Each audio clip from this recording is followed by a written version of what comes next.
ఇది కూడా అవుతుందని నాకు నమ్మకం పెట్టుకోలేదు. నాకు ఇది కూడా లక్కీగా హ్యాపీగా అయ్యి ఫస్ట్ సైకిల్లోనే అయిపోయింది.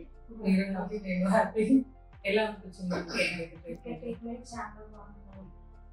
ఇక్కడ స్టాఫ్స్ కానీ ఇది కానీ ఉన్నా కాల్ చేసిన తొందరగా ఎక్సెప్ట్ అయ్యి మీరు కాల్ చేయడం కానీ మళ్ళీ నాకు చేసి ఇది కాదు ఇదని చెప్పడం చాలా Okay. బాగుంది. ట్రీట్మెంట్ అయితే ఓకే. ఎక్కడ వెళ్ళినా కూడా నాకు అంత బాగా అనిపించింది. ఓకే. ఇక్కడ కూడా లాస్ట్ టైం ఫైనల్ అనేసి ఇక్కడ డిసైడ్ అయ్యి వచ్చాను మ్యామ్. ఇదే లాస్ట్ టైం అనేసి ఇంకా మళ్ళీ కూడా ఇంకెక్కడికి వెళ్ళొద్దు అనుకొని ఆ నిర్ణయంతో ఇక్కడికి వచ్చాను. మా హస్బెండ్ కూడా వద్దు అంటాడు కొత్త హాస్పిటల్ అంటే కొత్త హాస్పిటల్ ట్రీట్మెంట్ బాగుంటుంది అనేసి తనకు చెప్పి మరి తీసుకొచ్చి 1 టైం చూపించుకుంటాను.